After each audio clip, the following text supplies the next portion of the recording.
Halo semuanya, coba perhatikan dua gerakan ini.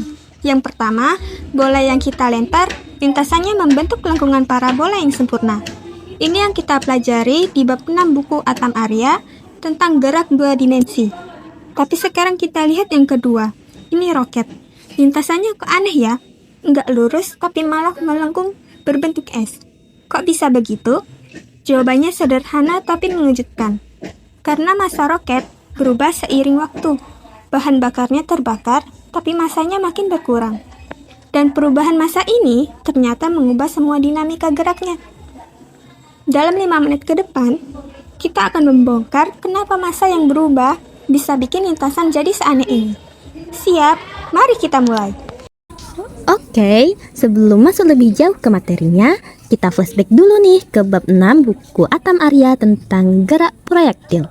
Di sana kita belajar bahwa proyektil klasik itu simpel banget, dengan massanya tetap dari awal sampai akhir, dan satu-satunya gaya yang bekerja hanyalah gravitasi yang menarik ke bawah. Hasilnya, lintasan parabola yang cantik, rapi, dan simetris, dengan kecepatan horizontalnya tetap dan kecepatan vertikalnya pelan-pelan berkurang karena gravitasi. Semua ini bisa dihitung dengan persamaan kinematika dasar tanpa pusing-pusing. Sekarang bandingkan dengan roket. Roket itu adalah suatu hal yang berbeda. Pertama, massanya tidak tetap. Dengan massanya berkurang seiring berjalannya waktu mengikuti persamaan mt sama dengan m0 dikurang k kali t.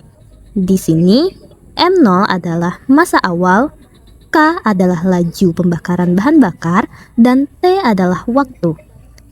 Yang artinya semakin lama roket menyala, semakin banyak bahan bakar yang habis, dan roket akan makin ringan. Kedua, gaya yang bekerja pada roket bukan cuma gravitasi. Ada gaya dorong konstan dari mesin roket yang mendorongnya ke atas, sementara gravitasi terus menarik ke bawah. Karena kedua hal ini, persamaan proyektil biasa sudah tidak bisa dipakai. Kita harus beralih ke persamaan dorong roket. Dengan persamaannya adalah mt dikali dv per dt sama dengan k kali v rel dikurang mt dikali g. Persamaan ini untuk arah vertikal. Dengan k kali v rel adalah gaya dorong yang besarnya konstan, sedangkan m kali t kali g adalah gravitasi. Tetapi efeknya makin kecil karena massanya ikut mengecil. Interaksi antara dorongan yang konstan dan gravitasi yang melemah inilah yang membuat lintasan roket bisa terlihat aneh. Kadang melengkung tajam, kadang sempat turun dulu, dan tidak pernah sesederhana parabola seperti proyektil biasa. Baik, sekarang kita bakalan masuk ke rumus matematikanya. Tenang, aku bakalan buat ini jadi sesederhana mungkin. Untuk menghitung kapan tepatnya maksimum dan minimum lintasan terjadi, artikel dari Vladimir Ivchenko ini menggunakan pendekatan yang cerdas. Dia memperkenalkan variabel-variabel tak berdimensi supaya persamaannya itu jauh lebih sederhana dan jumlah parameternya itu jadi lebih sedikit. Jadi ada U0 yang sama dengan V0 per V rel. Ini merupakan kecepatan awal tak berdimensi. Ada tau yang sama dengan KT per M0. Ini merupakan waktu tak berdimensi. Dan ada J yang sama dengan M0 J per K viral. Ini merupakan percepatan tak berdimensi. Dengan variabel-variabel ini, persamaan untuk komponen-komponen kecepatan vertikal jadi UY sama dengan U0 dikurang len dari 1 dikurang tau dikali sin theta 0 dikurang j tau. Nah, untuk mencari kapan terjadi ekstrim lokal, maksimum atau minimum pada lintasan, kita harus cari dulu kapan kecepatan vertikalnya itu bernilai 0. Jadi, kita set dulu UY sama dengan 0. Tapi, begitu kita selesaikan, kita tuh dapat persamaan transendental yang bentukannya itu ribet banget.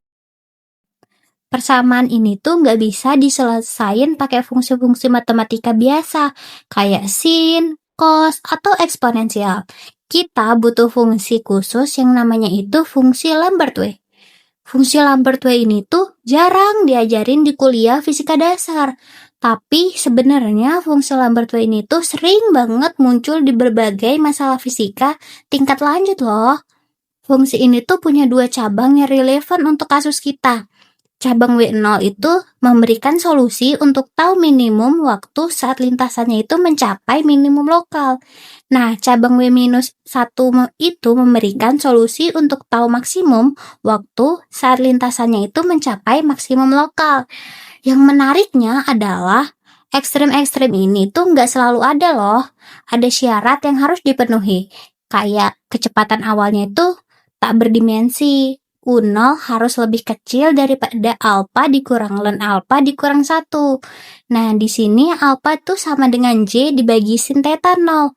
Artinya, kalau kecepatan awalnya itu terlalu tinggi, maka lintasannya itu nggak punya maksimum dan minimum lokal kayak gini. Roketnya itu langsung naik terus. Tapi, kalau kecepatan awalnya itu cukup rendah, baru tuh muncul fenomena aneh dengan lintasan yang bentuknya itu berbentuk huruf S yang punya kecepatan maksimum dan minimum lokal. Keren kan? Tentu saja nih, meskipun memiliki keterbatasan, model ini sangat penting untuk memahami pengaruh massa variabel terhadap gerak roket. Perbandingan menunjuk bahwa proyektil biasa atau disebut dengan massa tetap memiliki lintasan parabola sederhana. Sedangkan roket Ivchenko atau massa perubahan itu menghasilkan lintasan kompleks berbentuk S dengan beberapa titik ekstrim. Nah, itulah video penjelasan tentang gerak proyektil bermassa variabel. Sekian video dari kami, semoga bisa bermanfaat untuk kalian semua. Sampai jumpa lagi, bye-bye.